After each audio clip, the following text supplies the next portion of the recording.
Right. Chapter 35, Part 2. Gunny agreed, finished the last swig of his coffee, and then hobbled back to his house. Mark and his men continued their rounds.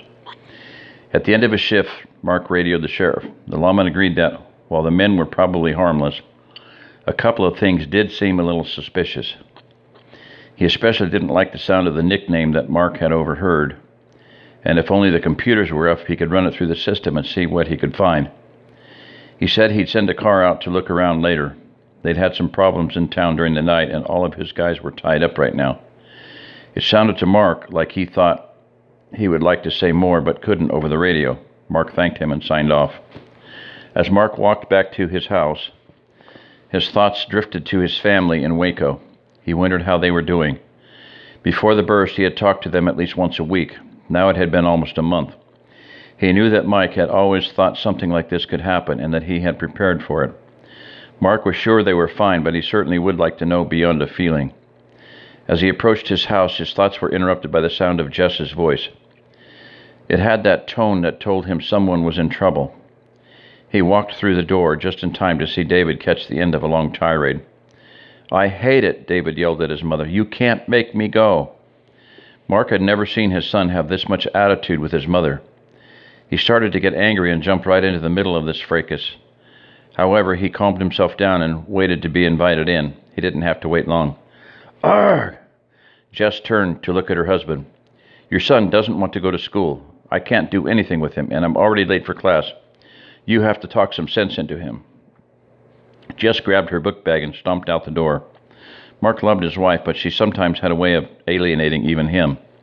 First, why was David his son when there was a problem and her son when there wasn't? Second, why did he have to talk to some sense into the boy? She was the smart one in the family. If she couldn't do it, how was he supposed to? Mark looked at the boy standing before him. "You want to tell me what the problem is?" "They treat me like a baby. I'm in a class with all the little kids, and I hate it. I'm not going back, and you can't make me." Mark took a deep breath. David was never this stubborn. That was usually Sam's department. Mark made sure his words were calm and well chosen. "If you want to be treated as an adult, then you should act like one.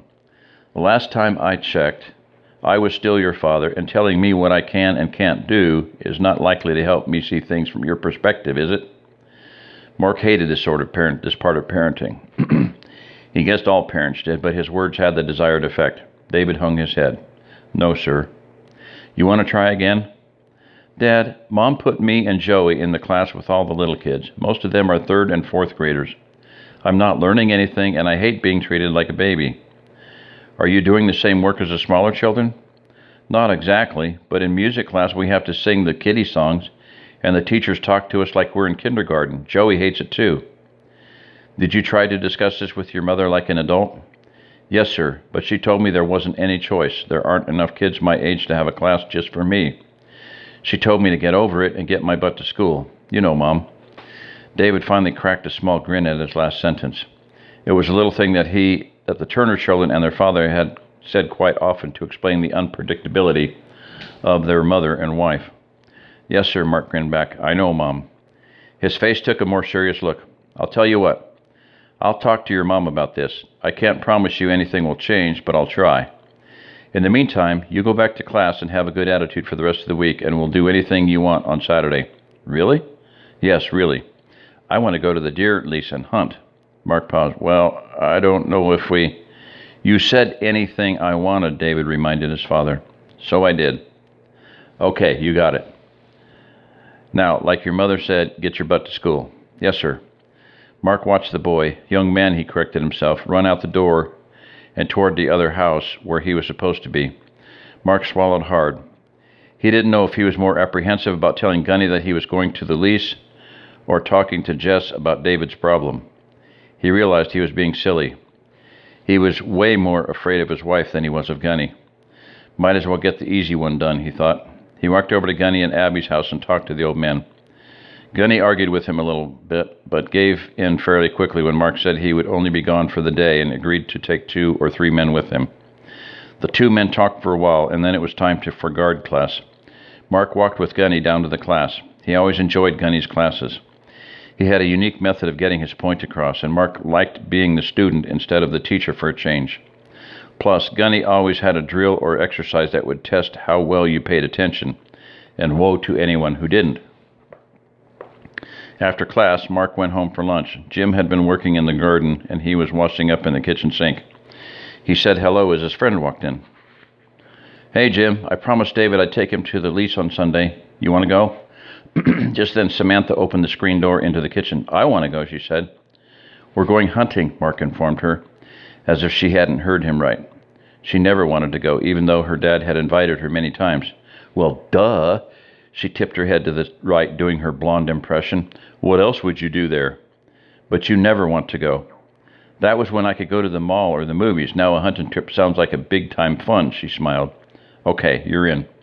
"I'm in too," Jim chimed. The three of them started setting the dining room table for lunch. The weather had finally cooled off enough that they could eat inside. Jess or Lisa had left a big pot of stew simmering on the stove, and it smelled really good.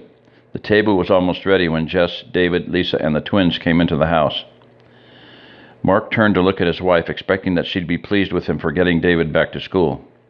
Maybe, the thought flashed through his mind, she'll be happy enough that I'll get a little reward later. He smiled at his bride. "David tells me that you intend to take him hunting on Saturday." The tone she had used with David this morning was now being directed at Mark. "There goes my reward," he thought. "Yeah," Mark drawled out the word, knowing that she hated it. "That's the deal I made with him to get him to school for the rest of the week." "Are you going to bribe him with something every week?"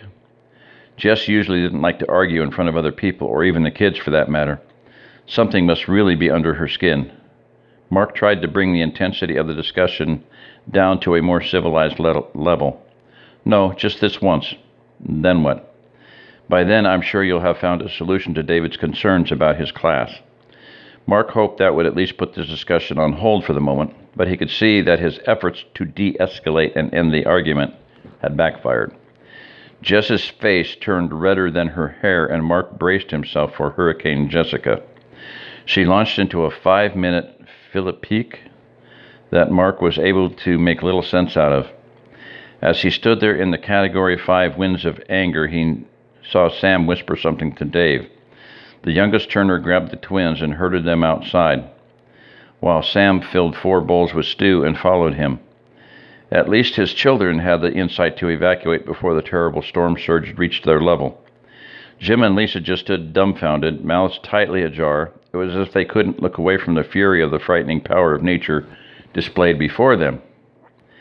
Just when Mark thought the hurricane was blowing itself out, he found it was only the eye of the storm, and he had best keep his hatches, mostly the one under his nose, battened down tightly shut.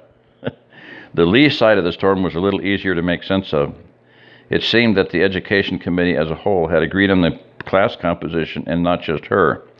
Mark also discovered that while there were a lot of high schoolers, there were only a few junior high students in the kids in the neighborhood, not nearly enough to justify a separate class for them.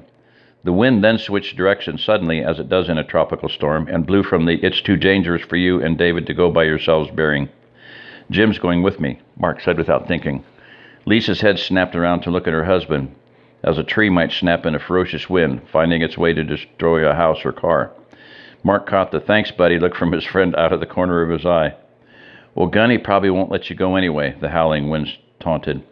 "I already talked to him, and he said it was okay, so long as I took a couple of guys with me. Nah, so there." Mark thought smugly. The wind grew silent.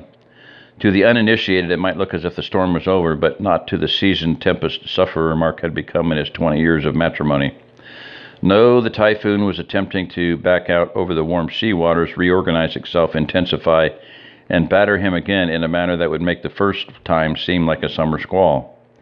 Mark had seen this before, and he had to stop it right now. There was only one force that could stop a hurricane in its tracks. That was an Arctic blast of cold air that Texans call a blue northern. "Listen, you told me to get him to school, and I did. If you don't like the way I did it, then don't ask me for any more help. Now let's eat." It wasn't so much what he said as the way he said it. His voice had that cold, steely sound that he didn't use often. He knew that when he used that tone, she wouldn't say another word, maybe for several days. But he had withstood all he could take. The four adults sat down to what was the quietest meal Mark could remember. Even the children outside at the picnic table were as quiet as church mice. After lunch, the girls and the kids headed back to school. Jim and Mark cleaned up the kitchen. That was enlightening, Jim said with just a hint of sarcasm. Yep, that's what I get for marrying an Irish girl, Mark said, smiling weakly. No, I was talking about you. I've never seen a man get the last word in. My friend, I may have won the battle, but the war is far from over, and even if I win, I lose, if you know what I mean. I'm afraid I do, Jim said. I know exactly what you mean.